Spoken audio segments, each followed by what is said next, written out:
মই দেভোজলৈকে উৰা মাৰিম আৰু মই অলপ আগতে খবৰ লৈছিলোঁ দেভোজত এতিয়া -8 ডিগ্ৰীলৈকে ঠাণ্ডা আছে।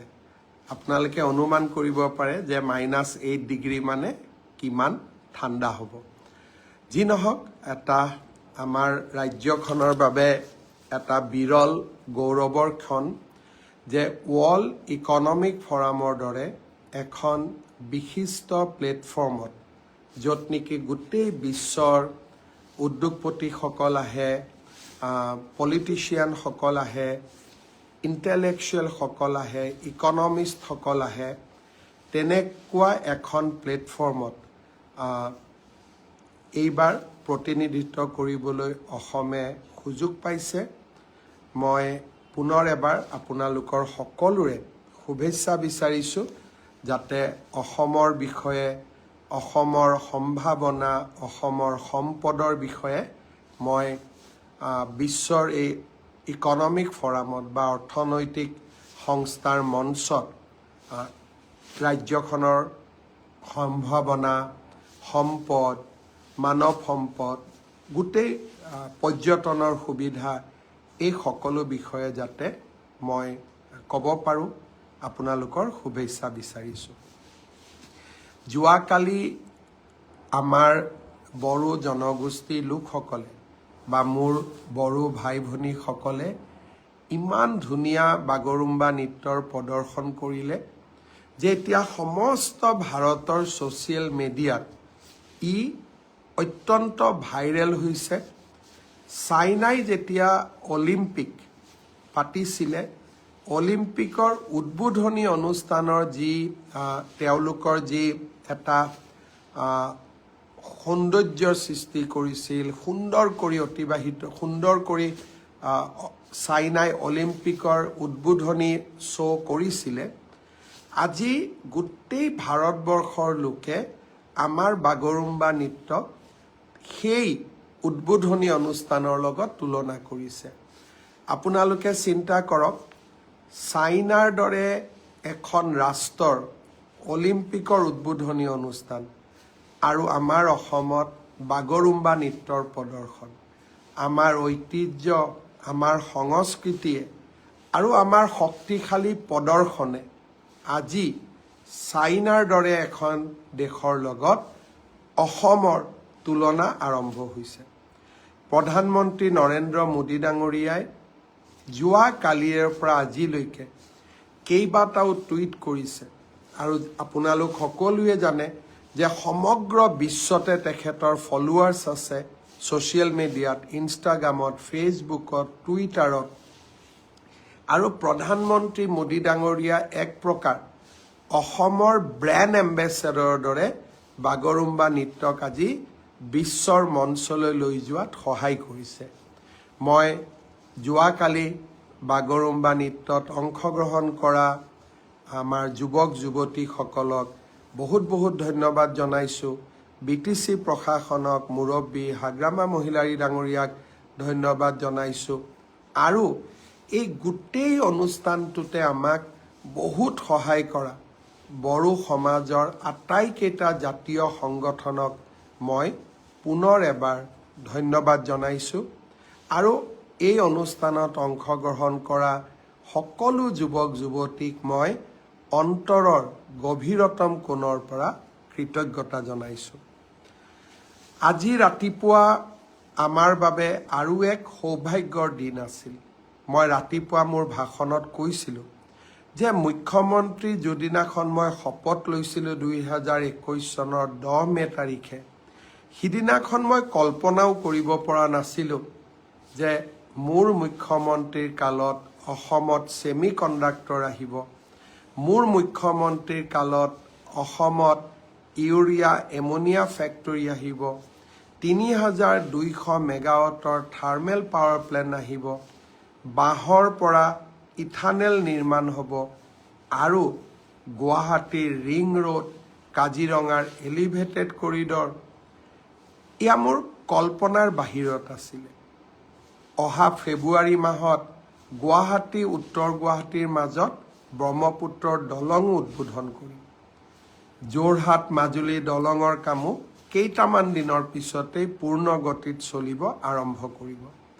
এতিয়া মই অপেক্ষা কৰিছোঁ কেন্দ্ৰীয় কেবিনেটৰ অনুমোদনৰ বাবে যোৰহাট আৰু নুমলীগড় আৰু গোলাঘাটৰ মাজত টানেলৰ যিটো আমাৰ প্ৰস্তাৱ তাৰ অনুমোদনৰ বাবে মই অপেক্ষা কৰিছোঁ। আজি মই যোৱাকালি অত্যন্ত দুখো পালোঁ যে কংগ্ৰেছ দলৰ সভাপতি সাংসদ গৌৰৱ গগৈ ডাঙৰীয়াই এই এলিভেটেড কৰিডৰটোৰ বিৰোধিতা কৰিছে।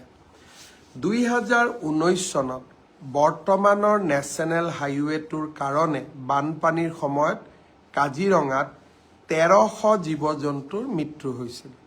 প্ৰতি বছৰে 300-400 জীৱ জন্তুৰ মৃত্যু হৈয়েই থাকে বানপানীৰ সময়ত। আৰু বানপানীৰ সময়ত আপোনালোকৰ মনত আছে আমি যেতিয়া ট্ৰাকবিলাক ডাইভাৰ্ট কৰি দিওঁ তেজপুৰেদি মানুহৰ কিমান ক্ষতি হয়। আজি 7,000 কোটি টকা অসমত বিনিয়োগ হ'ব। অকল GSTৰ পৰাই অসমে লাভ কৰিব অলমোষ্ট 700 কোটি টকা।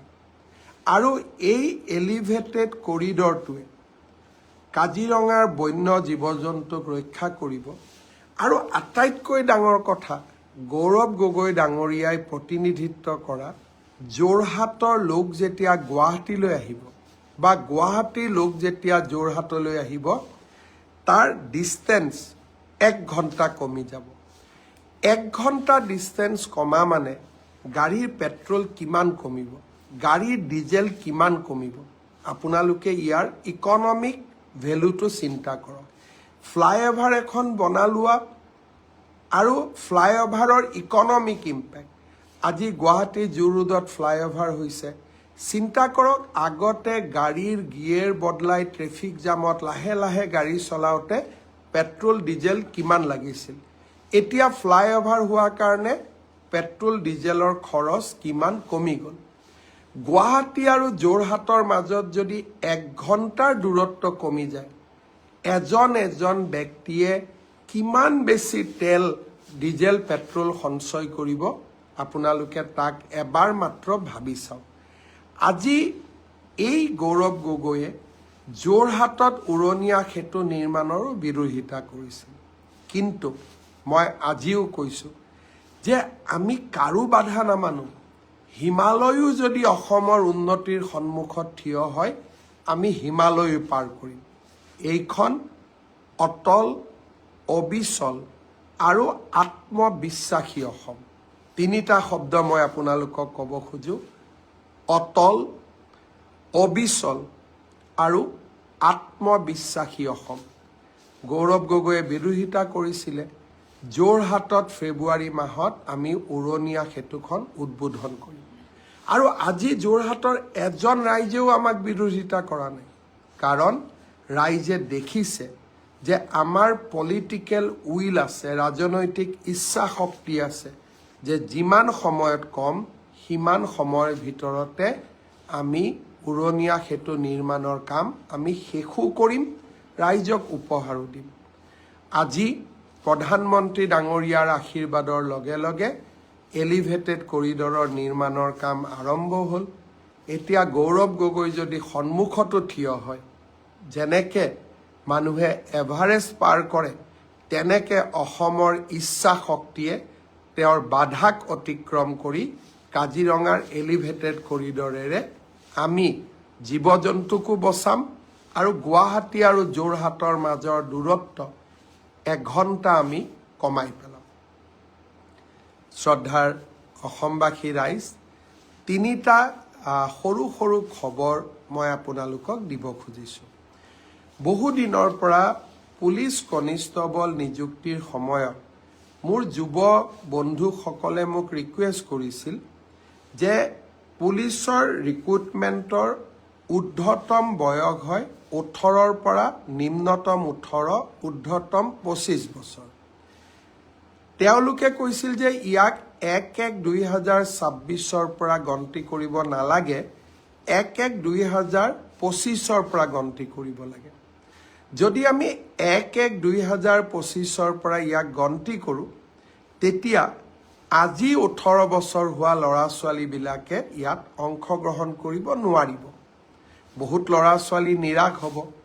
কিন্তু 1-1-2025 বয়সৰ সীমা নধৰা কাৰণে যিসকলে 25 বছৰ অতিক্ৰম কৰি 26 বছৰত ভৰি দিব, তেওঁলোকো ডিপ্ৰাইভ হ'ব। তেওঁলোকে মোক দুখেৰে জনাইছে। সেয়েহে আজি অসম চৰকাৰে সিদ্ধান্ত গ্ৰহণ কৰিছে যে পুলিচৰ ৰিক্ৰুটমেণ্টৰ বয়স আমি 25 বছৰৰ পৰিৱৰ্তে 26 বছৰ কৰিম। অৰ্থাৎ এতিয়া নিম্নতম বয়স 18 বছৰ হ'ব, ঊৰ্ধ্বতম বয়স 26 বছৰ হ'ব।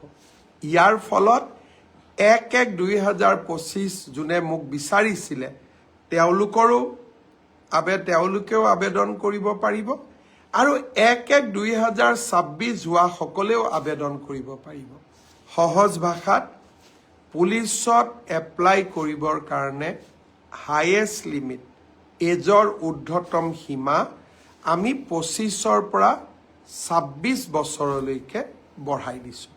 ইয়াৰ সুফল মই ভাবোঁ আপোনালোকে লাভ কৰিব আৰু পুলিচত আবেদনৰ সময়ো আমি 15 দিন বঢ়াই দিম, যাতে সকলো কেণ্ডিডেটে সোনকালে আৰু সময়মতে আবেদন কৰাত কোনো অসুবিধা নপৰে। দ্বিতীয়তে, কেইটামান দিন আগতে মই আপোনালোকক কৈছিলোঁ যে আমাৰ তৃতীয় আৰু চতুৰ্থ শ্ৰেণীৰ কৰ্মচাৰীসকলে যাতে মিউচুৱেল ট্ৰান্সফাৰৰ সুবিধা ল'ব পাৰে, তাৰ বাবে আমি স্বাগত সতীৰ্থ পৰ্টেলটো আৰু এবাৰ মুকলি কৰি দিম। আজি মই আপোনালোকক আকৌ জনাব খুজিছোঁ যে এইবাৰ এডিআৰিত যোগদান কৰা কেণ্ডিডেটসকলকে ধৰি সকলো চৰকাৰী কৰ্মচাৰীক বদলিৰ বাবে আবেদন কৰিবলৈ সুবিধা দিবলৈ স্বাগত সতীৰ্থ পৰ্টেলটো আমি ফেব্ৰুৱাৰী মাহৰ প্ৰথম সপ্তাহত মুকলি কৰি দিম। বহুকেইজন প্ৰাৰ্থী ইয়াৰ পৰা উপকৃত হ'ব। তৃতীয়তে, এডিআৰি পৰীক্ষাৰ বাবে দিব্যাংগ যিসকল লোকে আবেদন কৰিছিলে তেওঁলোকে মোক কৈ আছে আমাৰ ছেকেণ্ড টাইম মেডিকেল হ'ব লাগে। মই ৰাইজৰ কথা শুনি চলোঁ। ছেকেণ্ড টাইম মই মেডিকেলৰ সুবিধা এটা আপোনালোকক আকৌ দিম। কিন্তু যদি আপোনালোক দিব্যাংগ নহয়, দিব্যাংগৰ কোটাত কিন্তু আমি আপোনালোকক চাকৰি কৰাৰ সুবিধা নিদিওঁ। সেইটো ক্ষেত্ৰত মোক হেঁচা নিদিব। কিন্তু আপোনালোকে যিহেতু কৈছে যে আৰু এবাৰ আমাক চেক আপ কৰাৰ সুবিধা দিয়ক, নিশ্চিতভাৱে আমি আপোনালোকক সেই সুবিধা প্ৰদান কৰিম, যাতে আপোনালোকে আৰু এবাৰ এই ব্যৱস্থাত বা আৰু এবাৰ যদি আপোনালোকৰ প্ৰথমটো ডাউট আছে, আৰু এবাৰ যাতে আপোনালোকে সোনকালে আবেদন কৰিব পাৰে। ভেঞ্চাৰ স্কুলৰ শিক্ষকৰ পৰ্টেলটো মই খুব সোনকালে মুকলি কৰি দিবলৈ শিক্ষা বিভাগক মই জনাইছোঁ। মই বিশ্বাস কৰোঁ যে ৰণোজ পেগু ডাঙৰীয়াই খুব সোনকালে ভেঞ্চাৰ স্কুলৰ আবেদনৰ পৰ্টেলটো মুকলি কৰি দিব। আজি মই বিশেষ আপোনালোকক আমনি নকৰোঁ, কাৰণ ময়ো যাব ওলাইছোঁ। আপোনালোকে আশীৰ্বাদ কৰিব যাতে সুকলমে আপোনালোকৰ গৌৰৱ, আপোনালোকৰ স্বাভিমান, আপোনালোকৰ অহংকাৰক মই প্ৰতিনিধিত্ব কৰিব পাৰোঁ আৰু অসমলৈ সুন্দৰভাৱে উভতি আহিব পাৰোঁ, যাতে ৰাইজৰ সেৱাত আৰু কাম কৰি যাব পাৰোঁ। মোৰ অনুপস্থিতিত যদি কিবা কাৰণত অসম কেবিনেটৰ বৈঠক অনুষ্ঠিত কৰিবলগীয়া হয়, মই 24 তাৰিখে ৰাতিপুৱাই গুৱাহাটীত আহি পাম। কিন্তু আজিৰ পৰা 24 তাৰিখলৈকে যদি কিবা কাৰণত অসম কেবিনেটৰ বৈঠক আহ্বান কৰিবলগীয়া হয়, তেতিয়াহ'লে তাত আমাৰ মন্ত্ৰী ৰঞ্জিত দাস ডাঙৰীয়াই সভাপতিত্ব কৰিব বা অধ্যক্ষতা কৰিব। আনহাতেদি মই 24 তাৰিখে ৰাতিপুৱা উভতিও আহিম। গণৰাজ্য দিৱসত আমি সকলোৱে আকৌ লগ হ'ম। পুনৰ এবাৰ প্ৰধানমন্ত্ৰী ডাঙৰীয়াক তেওঁৰ সফল অসম ভ্ৰমণৰ বাবে আমাৰ প্ৰতি দেখুওৱা আশীৰ্বাদৰ বাবে সহযোগিতাৰ বাবে অসমৰ প্ৰতি দেখুওৱা অগাধ ভালপোৱাৰ বাবে তেখেতক মই ধন্যবাদ জনালোঁ। বাগৰুম্বা নৃত্যত অংশগ্ৰহণ কৰা যুৱক যুৱতীসকলক মই আকৌ এবাৰ শুভকামনা জনালোঁ। এক্সপাৰ্ট কমিটিক শুভকামনা জনালোঁ। সকলোকে মই মোৰ প্ৰণাম জনালোঁ আৰু আপোনালোক সকলোকে মোৰ আকৌ এবাৰ শুভকামনা জনালোঁ। বহুত বহুত ধন্যবাদ। জয় হিন্দ, বন্দে মাতৰম, জয় আই অসম। নমস্কাৰ। ফেচবুক লাইভৰ এই অনুষ্ঠানলৈকে আদৰণি জনাইছোঁ আপোনালোক সকলোকে। জেকেট হাতত লৈ আছোঁ।